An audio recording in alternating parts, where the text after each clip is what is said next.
guys, for today's video, kakain tayo ng alimasag. So habang tulog ang mga kids,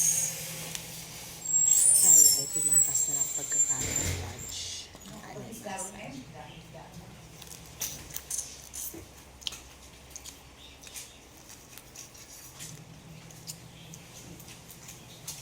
So pakita ko sa inyo ang sample ng laman kung mataba. Ayan, may laman guys. So ang gagawin mo dyan, lalagyan mo ng suka to. Ayan. Tapos saka mo ipupush.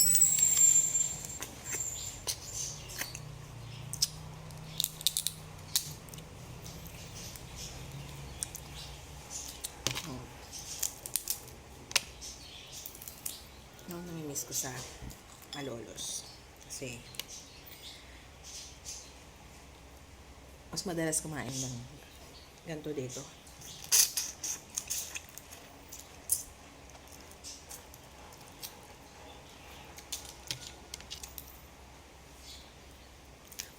Siyempre ang sausawan natin, sukang paumbong, at nilagyan natin ng chili flakes kasi wala silang sili, labuyo. So para-paraan lang yun guys.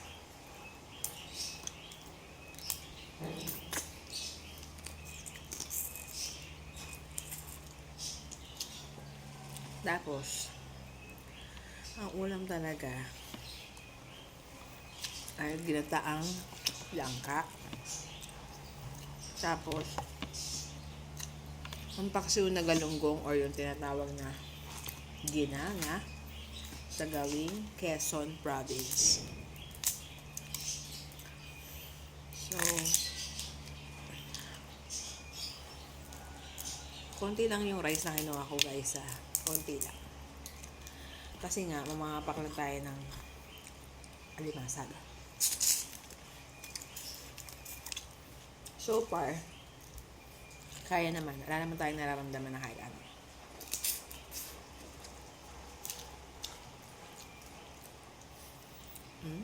Tama. Ewan ko, alam ko ang panahon nitong March. Pero siguro kasi, syempre, hindi lang naman buong month ng March. So,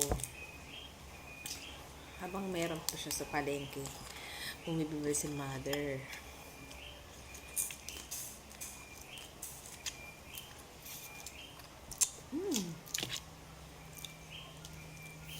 Look at that. Ang tasasawsaw natin sa suka. Sisip-sipin natin.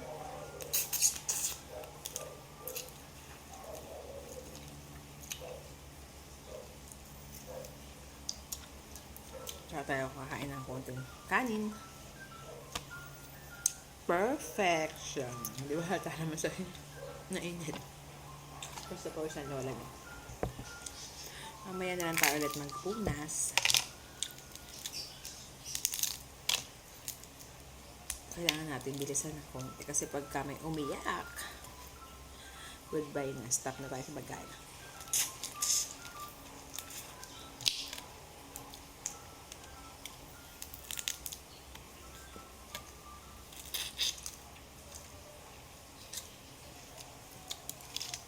So, alam nyo, ang kwento nito, bakit magaling akong kumain?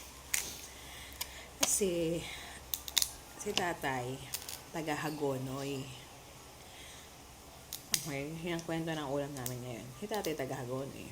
So kami, lahi kami sa pagkain ng mga isda, mga paksiwin, pangatin, siya yung mga ganitong crabs. Pero dahil mahal ang crabs, more on alimasag lang kami, ganyan.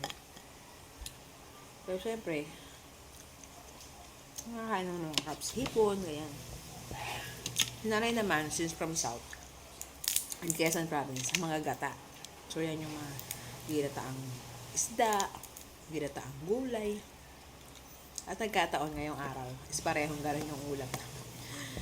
No, so,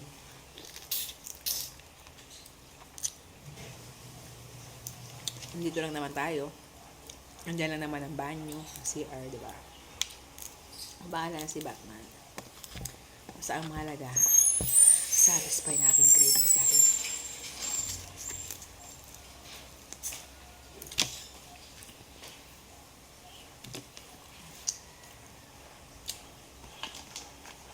Guys, wala na akong rice. Tayo ay mamapak na lang. Kasi, wala naman pong kumakain natin to. Tatay kumain ng konti. Si nanay di pa kumakain ito. Tapos, wala naman yung dalawa kong kapatid. Hindi na sila mahilig. Ayaw ba na Jason yan? Ayaw. Bakit ka? Naano lang siya magbalat. Tapos, Ano na? naano lang siya magbalat, ayaw niya. So, ngayon, ako, ang kakain. So far, guys, hindi pa naman po ako hina-high blood kapag kumakain na nito. Shout out po sa nanay ko.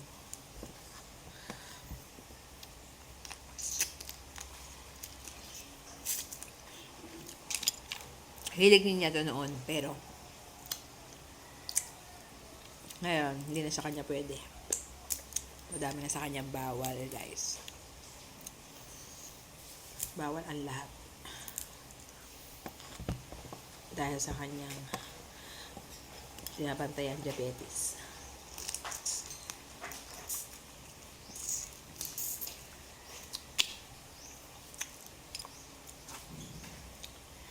May mga hindi ako kinakain, guys, kagaya ng ito, payat. Tapos yung iba, parang, alam mo yun, hindi na kaya-aya. So, huwag natin gawin.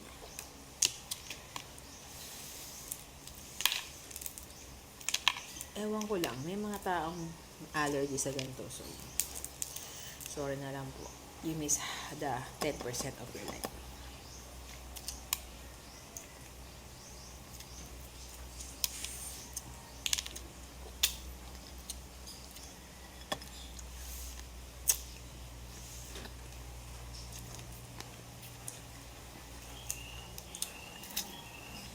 Ano ka? Wala ba yung gantong kumain kasi kinakatas ko lang talaga siya. Hindi naman kinakain yung shell na puti. Yung bata ako medyo irita pa akong kainin siya kasi parang sumasama yung putong shell na. Yung sinisip-sip lang pala yun. Ewan ko din sa iba kung kinakain ba yun. Kasi pagka yung crablets na malutong, kinakain yung lahat. Pero pag ganito, don't know.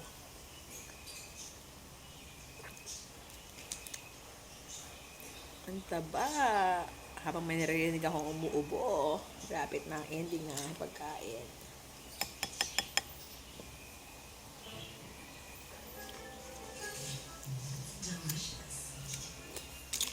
May nagising balay.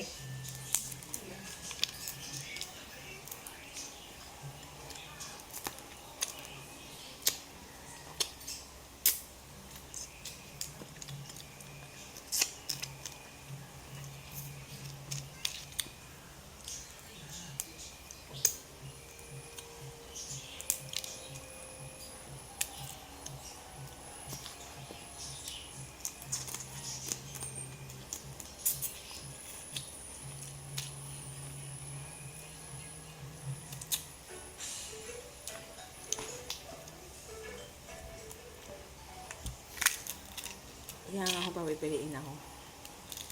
Kung meron lang choice, piliin kong tumira sa dagat. Malapit sa dagat. Kasi hindi ka ayawan ng seafoods. Ano yun? Ito guys pala. Kaya sinatsaga ako ng kainin yung pwede.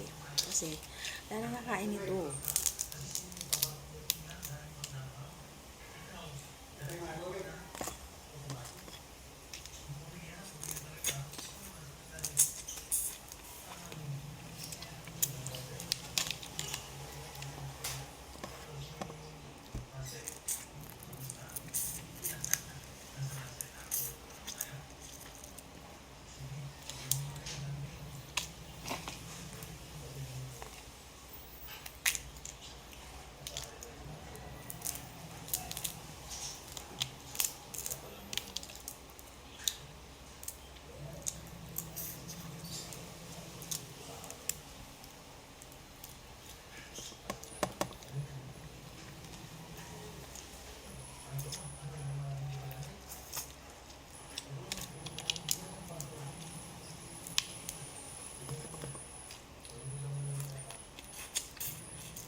Payat. Payat. Huwag natin kainin ang mga payat. Hayaan natin sila sa Mother Nature. Kung sino naman mga species ang kumain sa kanila.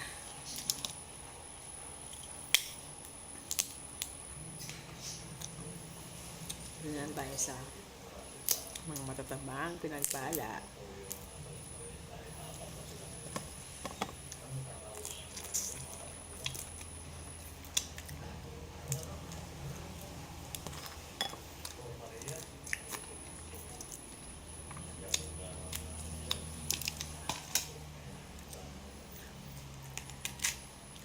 Ayan, last one. Last one. Last one na, and mataba po siya. So, kunin natin ang mga